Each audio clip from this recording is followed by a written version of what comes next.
এসেছি, আমরা তোমার মতো বুড়ো বয়সে ভগবানের নাম করিনি। যখন আমার 10-12 বছর বয়স ছিল তখনই ভগবানের নাম করছি। 1970-এ আমি আশ্রমে আসি। 71-এ বিশাল যুদ্ধ বাঁধে বাংলাদেশের আর ভারতবর্ষের।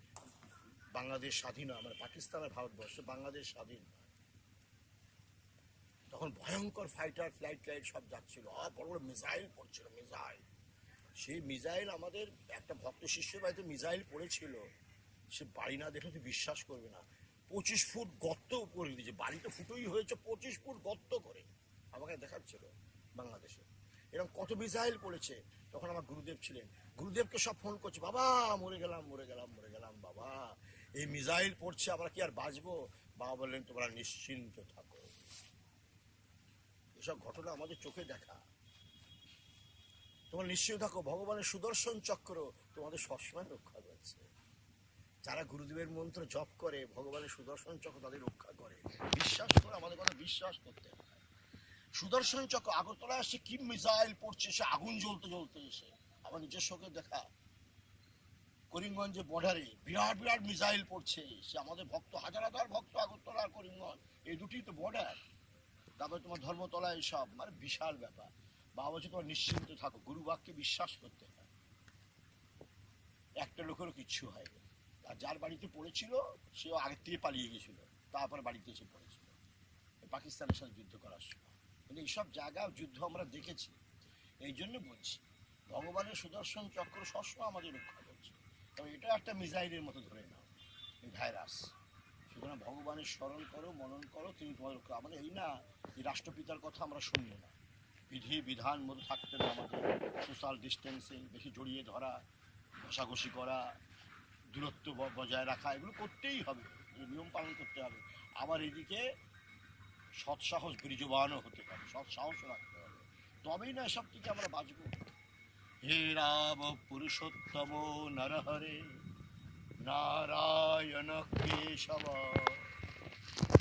হে গোবিন্দ গরুড়ধ্বজ গুণনিধে দামোদর মাধব, হে কৃষ্ণ কমলাপতে যদুপতে সীতাপতে শ্রীপতে, হে বৈকুণ্ঠাধিপতে চরাচরপতে লক্ষ্মীপতে পাহিমাম। পাহিমাম মানে আমাকে রক্ষা করে। এই ভগবানকে তুমি বলবে, ভগবান আমি তোমার আর তুমি আমার, ব্যাস তিনি প্রসন্ন হয়ে যান। মাখন চোর একটুতে প্রসন্ন হয়ে যান। কিন্তু আমরা তো বলি না, আমরা তো বলি না, আমার রাক্ষস তো কেবল মাছ মাংস এসব খাই, কিন্তু বলি না এসব গোবিন্দ তুমি আমার আমি তোমার। একবার যদি বলো জানবে বেড়া পার। হে বৈকুণ্ঠাধিপতে চরাচরপতে লক্ষ্মীপতে পাহি মাম, হে গোপালক হে কৃপা জলনিধে, হে সিন্ধু কন্যাপতে, হে গোপালক হে কৃপা জলনিধে। কৃপা মানে কৃপার সমুদ্র, তার দ্বারাই তুমি নিঃশ্বাস নিচ্ছ, তার দ্বারাই তুমি চোখে দেখছো, তার দ্বারাই কানে শুনছো, তার দ্বারাই খাচ্ছ, তার দ্বারাই তোমার স্ত্রী ভালো লাগছে, তার দ্বারাই তোমার স্বামী ভালো লাগছে, তার দ্বারাই তুমি সন্তান করছো, তার দ্বারাই তোমার সমস্ত কার্য পরিচালনা সব তার ইচ্ছাতেই করছো, তোমার কিচ্ছু শক্তি নেই। হে গোপালক হে কৃপা জলনিধে, হে সিন্ধু কন্যাপতে। সিন্ধু কন্যাপথে মানে বুঝতে পারছেন, নরকাসুরকে বধ করে ভগবান 16,108 বইয়ের সাথে 16,100 বইয়ের সাথে বিবাহ করেছিলেন। ভগবানের সন্তান ছিল 1,64,000 আর নাতিপুতি নিয়েছিল 53 কোটি। হে সিন্ধু কন্যাপতে হে কংসান্তক হে গজেন্দ্র করুণা, হে কংসকে মেরেছিলেন আর গজেন্দ্র করুণা, গজেন্দ্রকে করুণা করেছিলেন। যে প্রার্থনা করে তার প্রতি ভগবান করুণা করে, এটাই বলার উদ্দেশ্য। গজেন্দ্র করুণা পাহি নহে মাধব, আমাকে রক্ষা।